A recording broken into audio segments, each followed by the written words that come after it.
Assalamualaikum warahmatullahi wabarakatuh. Alhamdulillahirabbil alamin. Allahumma shalli wa sallim wa barik ala Muhammad wa ala alihi wa ashabihi ajmain. Para pemirsa yang budiman, di pagi yang semoga penuh dengan kerinduan akan rahmat Allah, kita akan menyimak beberapa ayat dan keterangan dari Rasulullah tentang bagaimana memuliakan orang tua kita. Silakan Ustaz dibacakan. A'udzu billahi minasy syaithanir rajim. Wa qada rabbuka alla ta'budu illa iyyahu wa bil walidaini ihsana. Imma yablughanna 'indaka al-kibara ahaduhuma aw kilahuma fala taqul lahumā فلا تقل لهما أف ولا تنهرهما وقل لهما قولا كريما. Dan Tuhanmu telah memerintahkan supaya kamu jangan menyembah selain Dia, dan hendaklah kamu berbuat baik kepada ibu bapamu dengan sebaik-baiknya.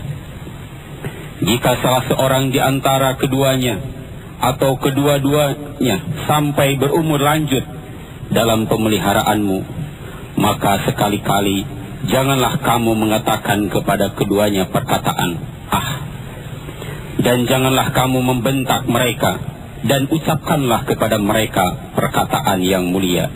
Quran Surat Al-Isra ayat 23. Hadis Rasulullah Sallallahu Alaihi Wasallam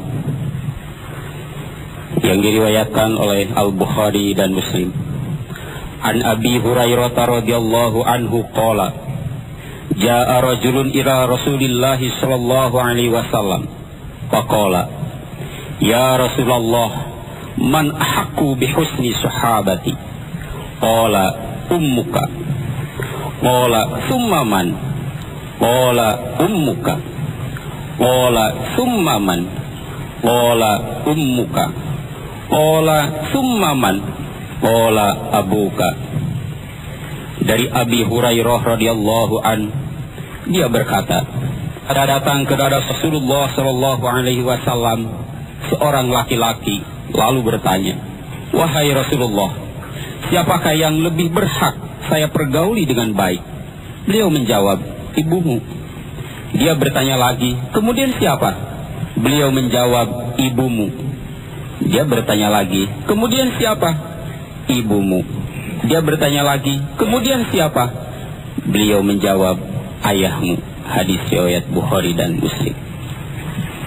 Dari uraian barusan jelaslah sudah betapa Allah lewat Rasulullah SAW benar-benar menilai pengorbanan orang tua, khususnya ibu kita, sehingga 3 kali beliau menyebutkan betapapun beliau sendiri hanya berjumpa dengan ibunya 1 tahun belaka, dari usia 5 sampai 6 tahun.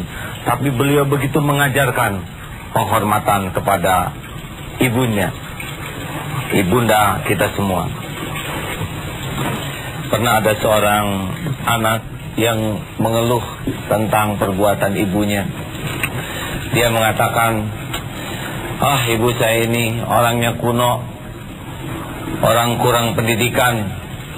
Saya merasa teraniaya menjadi anak. Datang ke seorang ustadz, lalu dengan tenang ustadz ini mengatakan, tulis dek, apa keburukan ibu, ditulislah.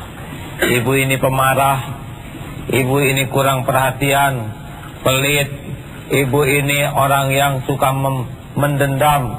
Tulis. Sudah. Sekarang tulis apa jasa pengorbanan ibu untukmu. Jujur. Dari awal. Akhirnya sang anak ini merenung. Dulu saya di dalam perut ibu 9 bulan menghisap darahnya. Berdiri sulit, berjalan berat, berbaring pun sakit. 3 bulan pertama mual muntah karena ada saya di perutnya. Ketika saya akan terlahir ke dunia, meregang nyawa sudut antara hidup dan mati. dengan sakit tiada terperi, tapi tetap rela dengan kehadiran kita. Ketika bersimbah darah kita terlahir, satu persatu jari kita dihitungnya, dibelainya. Di atas rasa sakit tiba-tiba tersenyum dengan lelehan air mata bahagia melihat kita terlahir. Ibu menyangka akan lahir anak yang soleh yang memuliakannya. Pada waktu kita bayi tidak kenal siang dan malam. Kita berbaring bangun sesuka kita. Ibu hampir tidak tidur semalam suntuk, apalagi jikalau kita demam.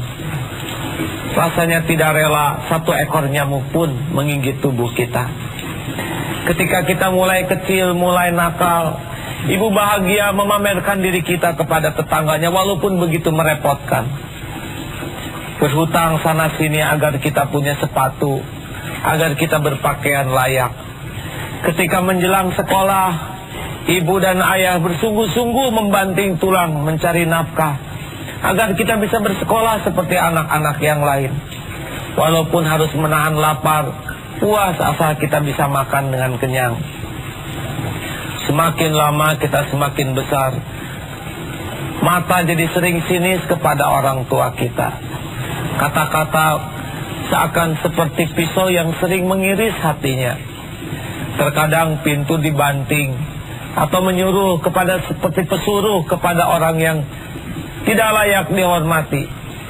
Kita lihat betapa untaian pengorbanan yang katanya kalaupun tubuh kita dikupas tidak akan terbanding, tidak akan bisa menandingi perih pahitnya penderitaan dan juga curahan kasih sayang dari orang tua kita. Ketika sang anak menulis terus pengorbanan ibunya khususnya dan juga ayahnya, tak terasa air mata berlinang terus. Tidak sebanding apa yang kita lakukan. Bahkan wajah kita untuk sebuah senyuman pun kadang jarang. Mencium tangan, ada yang gengsi mencium tangan ibunya. Bahkan tidak jarang ketika berjumpa dengan orang tuanya, senyuman pun tidak mau, padahal habis tenaga keringat darah untuk membela kita. Itulah sebabnya anak yang durhaka, anak yang tidak tahu balas budi, dunia ini saja sudah akan merasakan penderitaannya. Kita sering sekali mendengar betapa laknat kemurkaan Allah akrab dengan anak yang sering menzolimi ibunya, khususnya dan juga ayahnya. Oleh karena itu, sahabat-sahabat sekalian, dalam pertemuan ini khususnya di bulan suci ini, marilah kita mengupayakan mengenang kembali semua untaian pengorbanan orang tua. Memang tidak seideal yang kita harapkan. Kita tidak bisa mengharapkan sosok ibu bapak seideal seperti yang dicontohkan Rasulullah dan istrinya. Tapi justru kelebihannya harus kita syukuri, dan kekurangannya kita yang harus ada di barisan yang paling depan untuk membantu orang tua kita agar bisa luput, selamat dari kehinaan dan kekurangannya selama ini. Sungguh pengorbanan orang tua kita adalah hutang. Walaupun ditebus nyawa, rasa-rasanya tidak akan terbayar. Kalau kita lihat anak-anak yang durhaka, yang tidak memuliakan, mulai dari raut muka seperti itu. Dilihat dari perkataan pun, saja sudah terlarang dalam Islam. Apalagi menghardik, bersikap keras, kasar, itu terlarang. Kalau kita lihat dari sikap, ada yang menunjuk orang tuanya dengan telunjuk saja sudah tidak sopan. Islam mengajarkan begitu santunnya. Bahkan Rasulullah, Imam Ali ketika akan ke masjid, ada orang tua walaupun beda agama tetap demikian etikanya. Itu kepada orang lain, itu kepada beda agama, apalagi kepada orang tua kandung sendiri. Subhanallah. Apalagi dengan harta. Bahkan ada itu anak yang begitu kikir, hanya dengan telat membayar arisan saja memaki ibunya. Padahal pengorbanan orang tua tidak ternilai jumlahnya. Ada yang kikir, padahal anaknya berkecukupan, tapi orang tuanya serba terbatas, dia kikir untuk memberikan. Ada juga yang kikir untuk memuliakan orang tua kian jompo, karena dia punya uang, simpan saja di jompo karena dia tidak mau berat. Ini juga sudah merupakan perbuatan tercela. Padahal dulu kita menyusahkannya. Ada juga yang malu dengan status orang tuanya. Pernah ada suatu saat dalam wisuda, orang tuanya dari desa dengan penampilan desa yang ala kadarnya. Tapi anaknya ini merasa orang elit, orang kota, sehingga dia tidak mau orang tuanya diketahui oleh teman-temannya. Disuruhlah ibunya itu dan bapaknya itikaf di masjid, karena jangan sampai ketahuan oleh rekan-rekan bahwa ibunya hanya sekadar orang desa. Ini sebuah bentuk kedurhakaan. Na'udzubillahi min dzalik. Termasuk yang terlarang di dalam agama kita adalah memaki orang tua. Bagaimana memaki orang tua? Memaki orang tua orang lain yang menyebabkan orang tersebut memaki orang tua kita, berarti sudah memaki orang tua sendiri. Artinya setiap kali kita memaki-maki orang tua orang lain, itulah yang akan mengundang orang lain pun memaki orang tua kita. Itu termasuk dosa besar yang didapat dari Rasulullah SAW. Oleh karena itu, fala taqul lahuma, dilarang kita saja, dilarang. Harusnya kata-kata yang mulia saja yang keluar dari lisan kita. Nah, sahabat-sahabat sekalian, beruntunglah bagi orang tuanya yang masih ada. Karena jikalau orang tua sudah terbungkus kain kafan, kita tidak lagi bisa mencium tangannya atau menatap wajahnya. Mudah-mudahan di bulan suci Ramadan ini kita memiliki tekad yang sangat kuat. Minimal berhenti dari menyakiti. Tidak ada lagi kesakitan hati, tidak ada luka yang ada ditoreh di hatinya. Syukur kalau kita sudah bisa menyenangkannya atau membawa manfaat yang besar, tidak hanya bagi dunia namun juga bagi akhiratnya. Bagaimanapun keadaan orang tua kita, darah dagingnya melekat pada diri kita sendiri. Kalau dia belum Islam, kita yang harus mati-matian minta kepada Allah supaya orang tua dapat hidayah. Kalau orang tua masih bergelimang dosa, kita yang harus berjuang keras supaya minta diampuni oleh Allah.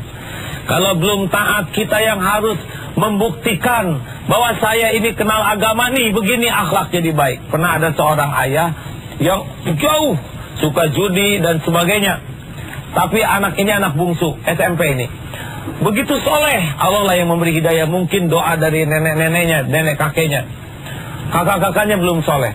Suatu saat sang anak ini, bapaknya ini buat sakit oleh Allah, ditakdirkan sakit. Semua mengurus pada saat awalnya, tapi lambat laun tidak ada yang tahan karena sakitnya itu, maaf, agak menjijikan.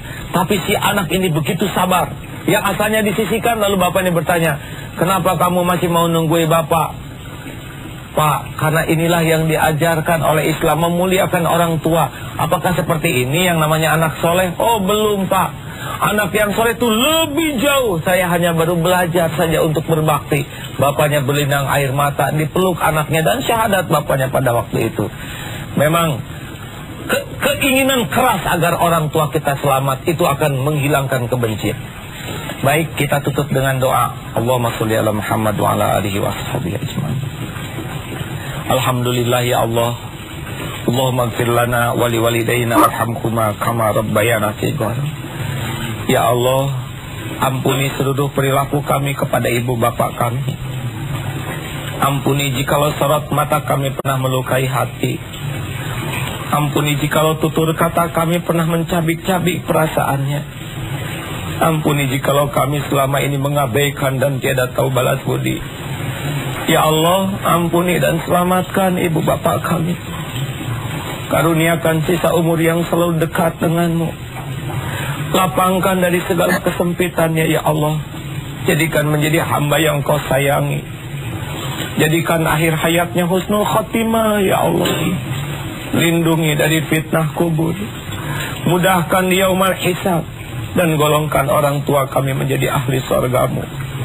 Duhai Allah, di bulan yang engkau muliakan ini kami mohon, golongkan kami menjadi anak yang soleh dan solehah, yang dapat menjadi cahaya kebahagiaan bagi dunia akhirat orang tua kami dan para pendahulu kami.